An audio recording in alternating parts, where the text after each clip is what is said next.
All right, 3, 2, 1. Welcome back to continuing coverage from Super Bowl 60 Radio Row with the one and only Dr. Jen Welter, the first ever assistant coach, female assistant coach in NFL history, Hall of Famer, and now in the world of AI. Look at that. I just like to lead from Do the it all. front. You Yeah. do. What are you doing with Praxis AI? Creating a digital twin. And so the way I like to break this down, because some people are like, ooh, why would you do that? I think AI is inevitable. We're seeing it in a lot of things. And so with any change, how are you going to bring that into your life? And Praxis is basically creating a digital vault with my IP that I can train how people can interact with me in a way that I could never be accessible because we all run out of time. Yeah. And I have a lot of, whether it be young girls or people aspiring to do things that I've done that have questions that I can train Coach Jen to be able to interact with them in a way that I would, Yes. in a way that I never could. So how do you quality control it so it is truly your thoughts, your voice, the opinions you would give? Well, so it's being trained with my voice, and that I think is really cool because this voice is infamous. This is hard-earned coach voice, but I do have people that literally are like, I know that voice anyway. So it is trained with my voice, and that part is being done like as we speak, literally. Yeah. But also it is with my content. So, like for example, I wrote Play Big and came out in 2017.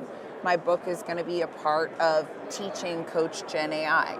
The large language model basically incorporates the book, learns Yes. about who you are, and turns into your and personality. other things. Yeah. Like I can program it with some of the speeches that I've done and other things so that the stories I tell and the way that I would interact with people's stuff, you put in it and then you test it. Yeah. Like I have had conversations with Coach Jen AI and I'm like, hey Coach Jen, what do you think about this? And she'll give me an answer and I'm like, actually, maybe we'll answer it that way. And it's interesting because what I found is some of that stuff was like, my book came out in 2017. The way Coach Jen would have answered it in 2017 versus now is different in some things. So I can say, hey, that was a great answer for 2017, but I've learned some things since then. Let's go ahead and answer it this way. And it's so funny because she'll be like, oh, Coach Jen, that's a really good idea. I'm like, duh, it's me. So you're interacting with all of this now. You've had the experience of coaching at literally the highest level.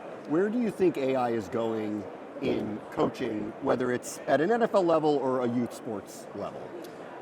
Wow. I think that's a question we don't know yet, but we can predict, right? Certain things when it comes to a lot of the coaching stuff, right? When I look at it this way, if football is a game of inches, coaching is a game of minutes.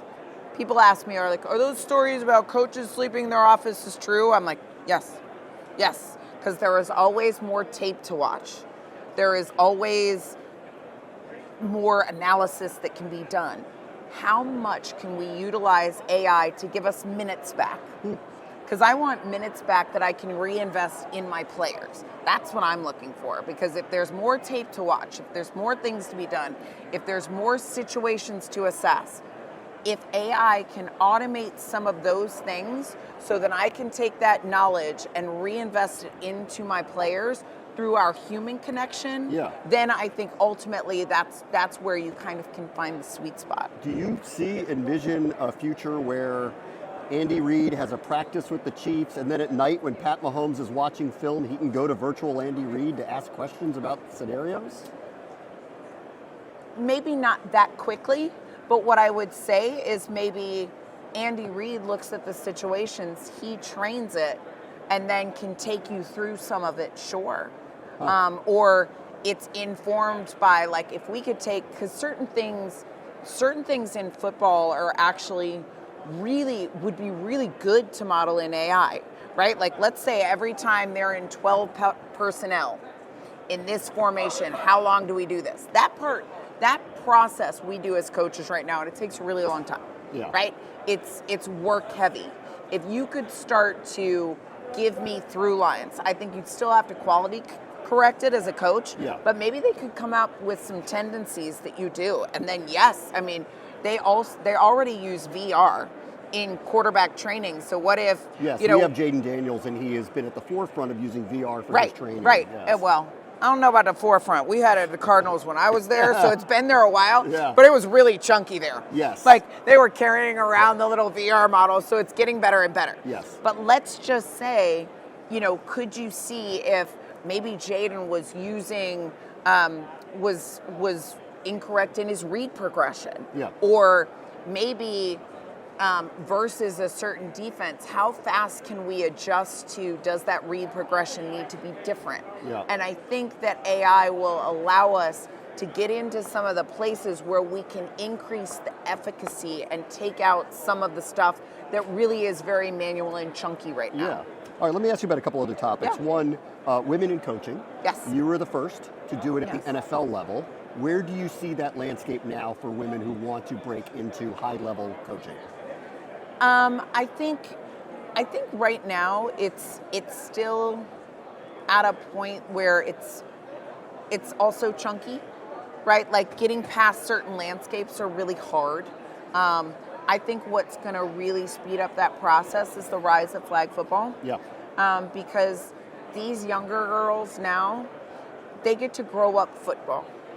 They're going to participate in the game differently than they had in the past. That's right. And that means, so my dissertation was actually on expertise theory and how do you get that fluidity process?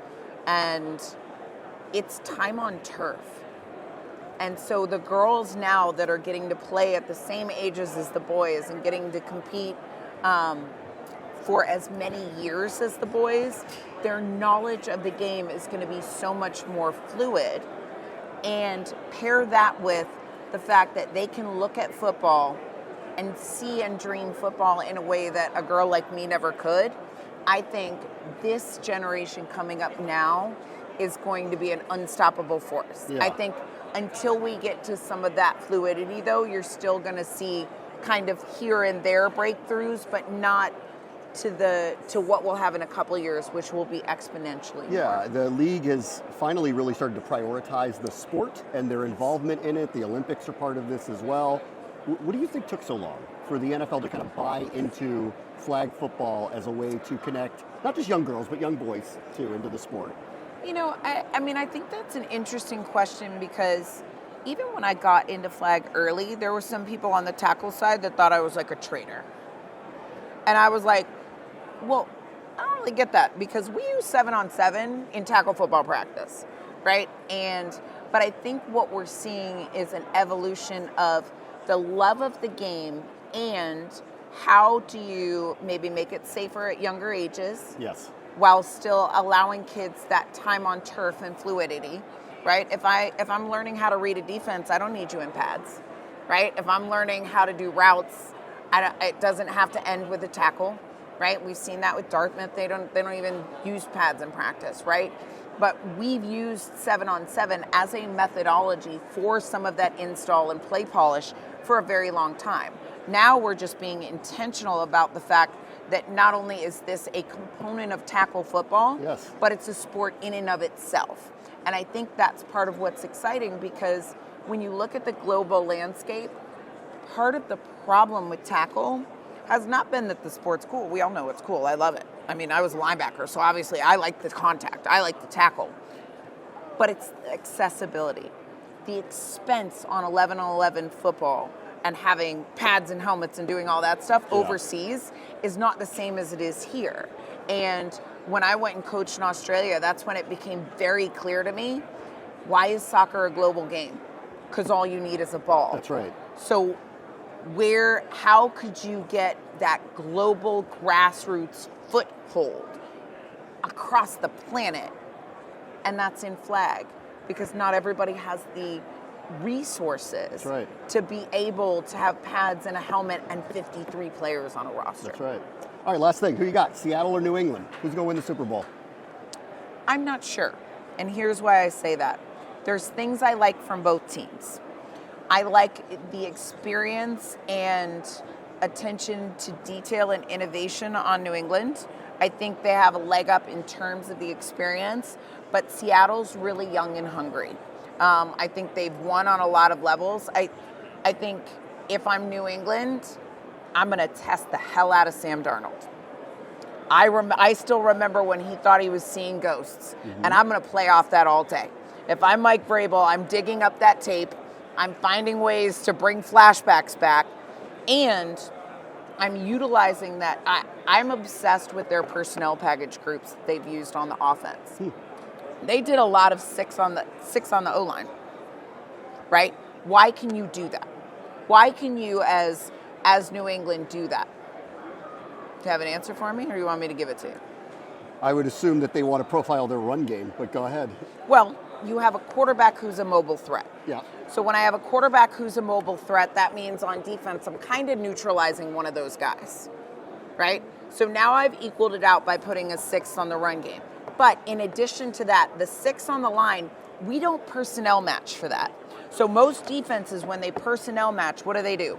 Running backs and tight ends. Right. So we're looking up, I'm like, oh, they're in 12, oh, they're in 22, this, that, and the other. Put in this package, which means if we say do 12 or 22, you've still got one up if you've got another lineman. So that pulls how the defense does, because now they're matched to the personnel grouping, but they're not matched necessarily for that 6th lineman. So now what are you doing with that? Are you playing it like an unbalanced, right? So there's a lot of stuff that they can do with that because of the mobile quarterback and because of the lack of personnel match. So for me, what I want to see is I am a trenches girl. I think that's where the game is won and lost. Yeah. How is the D-line going to neutralize that? Because you don't always with an unbalanced set. You're not always going to the heavy side. What are you doing? Oh, do I have a mismatch on the backside? Right? So if they come over here and they go to that extra lineman like an unbalanced, if I have studs over here, maybe a tight end there, I'm going to take advantage of that, and can I spring it? And they have a quarterback who can exploit it. So what I want to see is trench battle, because I don't think, in my opinion, that the O-lines are super strong on either team. I agree. That's not where I'm laying my money. And I think both teams have some trench bullies that they can get it done. How they play is distinctly different because the quarterbacks are very different. Yes. Right? As New England, what do I need to do? I need to torture Sam Darnold and not let him get outside the pocket. Anytime he moves, I want him stuck. I want those edges hard, and I want to torture him. You want to go out this way? Smack. Right? And I think he starts seeing ghosts. Right? Meanwhile, opposite on the other side of the ball. Right? I want big pressure up front. I want them coming in, and I want them shutting him down.